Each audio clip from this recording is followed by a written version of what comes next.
What's your oh damn, I'm in douchebag moment? I once told the joke, what's the hardest part about eating a vegetable? The wheelchair. To a girl in high school. She just stared blankly at me and said, you don't know about my brother, do you? She then pulled out her phone and showed me her lock screen. A photo of her and her brother, who had been wheelchair-bound since birth. Not my most proud moment. This one is actually lighthearted, kinda, and both me and the other guy are assholes. There is another guy around town here who is very similar to me in terms of humor and sadism. We don't hang out together because we're too similar, but there's no hostility there, we just both know we can only take the other in small doses, we fill the same social niche. He lost both his parents young, and I lost my father when I was a baby. And as coincidence happens, we've met each other for the first time on 4 separate occasions through entirely different groups of friends. Without rehearsing it in any way, we'll continue like we've never met until there's an appropriate place for me to throw in a your mom joke. Well, my mom is dead. He'll awkwardly deadpan, immediately killing any conversation. Well, my dad is dead. My dad is dead too. My father committed suicide. My parents died in a car crash going to get medicine for me. My dad shot himself because he didn't want to have a son. The tension in the room is always so thick you can cut it with a knife. Then we both crack up while everyone else goes WTF. We've done this 3 times in the past 8 years and it's been hilarious every time. Oof. Similar one here. I said to a friend of a friend who I was slowly becoming friends with, what's the difference between a Jewish person and a pizza? Pizzas don't scream when they're in the oven. Turns out he was Jewish. Never spoke to me again after that, and I didn't blame him. I apologized, but he wanted nothing to do with me after that. I was making fun of an old guy I'd seen outside our school at a basketball tournament to some friends in the locker room. He looked and talked like Farmer Fran from The Waterboy. Turned out to be the dad of one of the guys I was talking to. Still can't even think of that movie without it bringing up endless amounts of shame. At my former job, my boss was looking out the window and saw this guy get out of his car and head towards out front door. Boss says out loud, "Oh man, look at this toothless redneck." Co-worker says that's my father-in-law. Boss told me later that'll teach me and face-palmed. Co-worker wasn't mad, he agreed Phil looked like a hick. I told my friend that she shouldn't use medication for her mental illness because I was convinced she could just use sheer will to get through it. It was a whole move to make her second-guess getting professional help to address her mental health issues. I wish I just instead offered support instead of trying to fix it when she mentioned the side effects, when I had no idea what I was talking about. This was when I was a teenager and thought I knew everything. I was drunk at a pub and shouted for the band to play Freebird. They stopped in the middle of the song they were playing, started up Freebird and called me up on stage to sing it. I froze, forgot all the lyrics and made an absolute ass of myself. Props to that band though. One day while I was walking on the street, some kids kicked a ball in my direction. I was going to pass it back, but I thought one of the kids closer would just get it. I decided to keep walking. I looked back at the kid and I could see the look of disappointment on his face. I felt like biggest asshole on the planet for a few days. I still feel bad thinking about it. My girlfriend and I were walking past a middle school in downtown Manhattan. As we pass by the fence, some guy asks me, "Hey, what time is it?" I say 2 o'clock. The man starts ringing a bell and shouts, "All right, everyone inside." My girlfriend smacks me on the arm and says it's only 1:54. I was the douche who cut these kids' recess short by 6 minutes. When I was 16, I worked in a retail store and was in charge of the fitting room. You see people come in and out so much that you sometimes don't pay too close attention. A woman walked in with their preteen kid, so I pointed towards the lady's side. I only side-glanced and saw her kid was wearing a baseball cap with their head lowered, and really baggy clothes. I immediately assumed the kid was a boy and pointed towards the men's side. They looked super awkward and uncomfortable before their mother corrected me and said she's my daughter. I apologized profusely and their mom decided to nag her by saying, "See?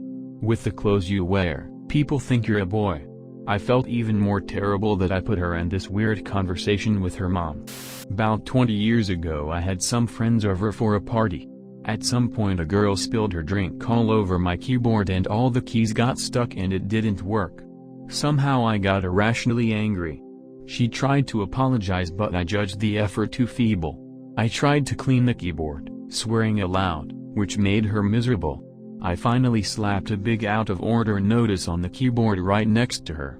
She got fed up and left, walking in the snow to her home 5 kilometers, 3.1 freedom units, away. When my friends just stared at me silently, I realized how big of a douche I was. I ran after her and got her to return. We've been married for 9 years now. Driving home from work. Stuck in rush hour traffic. My wife points out one of those dancing clowns with the advertising boards right outside our window. He was loving his job, dancing with not a care in the world, even waving at us poor schlubs. Though he was great. He actually lifted my spirits, so I figured I'd wave at him too. Yeah, I flipped him off. I have no idea why it came out that way and I didn't mean it to. It just happened as traffic was starting to move again. I could see him in my mirrors. He was holding his hands out as if to say, "WTF dude?" Poor fella must have felt so defeated. I honestly didn't mean to do it. And my wife called me a douche. Hope he doesn't turn into the Joker. My friend group tried to stay close after high school but we all fell out of touch as you do as everyone forged their own path in life. Well, mine led me down a path of depression, anxiety, and failure. So every year or so they would hold a get-together to reconnect and hang out. I attended a couple of these, but as time went on and my downward spiral got worse I stopped responding to calls, texts, invites, etc. because I thought that no one would want to hang out with this version of me. I was invited to 2 weddings which I didn't even respond to because of this negative loop, and then when my best friend from that group was diagnosed with cancer I couldn't even bring myself to face him. I tried to go to his funeral but couldn't enter the building because I felt that I didn't deserve to be there. Finally, a few months ago the parents of one of my friends saw me at work and wanted to talk to me. They told me that my friend group was really broken up, that I ignored all of their attempts to reach out to me. It was then that I realized that in all of my stress about being miserable to be around, I had become a douche to those who tried to care about me.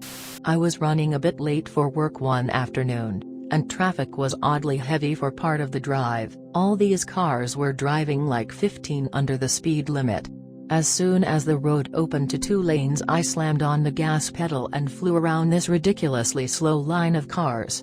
Until I got to the car in the front driving so slow and realized it wasn't just some slow douchebag, it was a hearse and I just flew past a funeral procession. In my defense, everyone I'd seen before had their hazards on and little flags on each car so this sort of thing doesn't happen.